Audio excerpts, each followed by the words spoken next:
name is Sofia Ice, and I am one of your 2021-2022 Houston County Fair Ambassadors. And today, I'm just going to be sharing with you some tips to make sure that your show broilers are happy and healthy. For Houston County, our show broiler pickup day is fast approaching.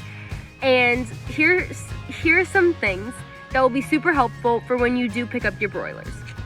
So our show process actually starts the night before pickup. So the night before, you're going to want to get your coop ready. So what you'll need is shavings and a painter's tarp. So you're going to want to put a layer of shavings down first, and then the painter's tarp over it. And this is really just so that your birds don't eat the shavings, because if they eat the shavings, they can get really sick. And you will also need heat lamps and feeders and waterers. So you're going to want to set the heat lamps up and the waterers up and the feeders up all the night before, so that that water can really get to temperature, an appropriate temperature. And I always recommend putting electrolytes in the chicken's water. I just think that helps, and make sure that they don't get stressed out. It kind of replenishes some of what they need. When you put down your painter's tarp, you're going to want to put that down above the shaving. That's really, really important, because the whole purpose of it is so that they don't peck at that shavings. And so our pickup day is February the 11th at 2 p.m. at the Houston County Extension Office. And you want to bring something there with you so that you can transport your birds home in. So whether that be a moving box or it be a tote, anything of those sorts, just so you can transport your birds home and get them there safely. Once you get your birds home, you can begin the process of acclimating them to their new environment. The first thing you will actually need to do is teach your birds how to drink, as weird as that sounds. So what you want to do is pick up each bird individually and dip their beak in water. This just, as I said, teaches them to drink. And you also want to make sure that your birds have crumbles, fresh crumbles. And because our birds are so small, they can't eat the pelleted feed. So they really need those crumbles so that they can eat. If you check at your feed store, I would use anything that your feed store recommends. I really would. A super important part of this process is stirring your birds. So what that means is going in there and getting your birds up. And this is done because when your birds are up and awake, they're eating. And when they're eating, they're gaining weight. So this actually helps put weight on your birds. And it is a broiler show, so this is a meat show. So that's a super important part of this. Every 2 hours you want to do that. Go in there and stir your birds. So as time goes on, you will eventually want to adjust your feed, your water, and your heat lamp to a different height. So as these birds grow up and they get taller, you want to adjust your heat lamp so that these birds aren't too hot. Them being too hot is just as bad as them being too cold, and it can kill a lot of your birds. So we want to make sure that we adjust our heat lamp to the appropriate height for how tall our birds are.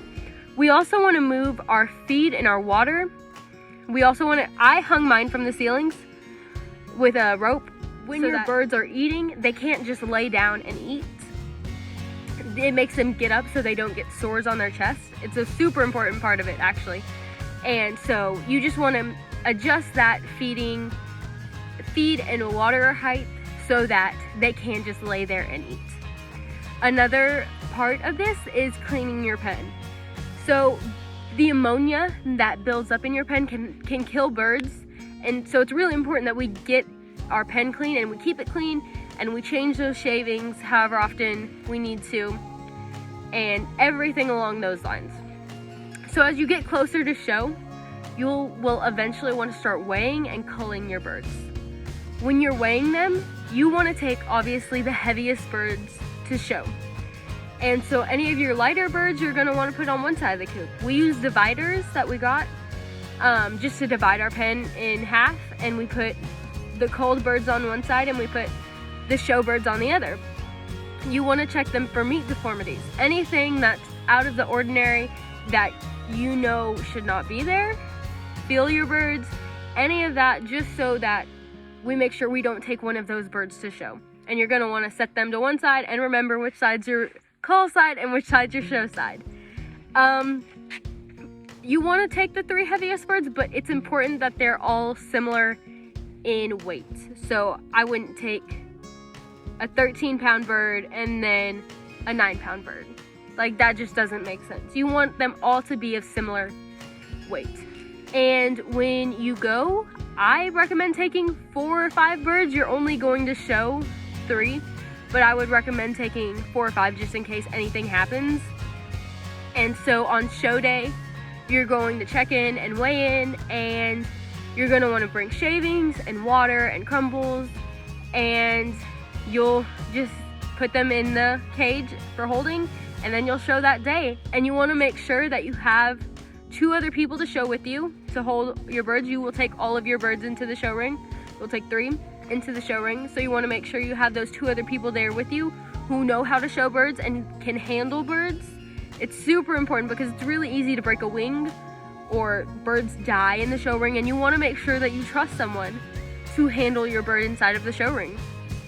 So that's really, really important.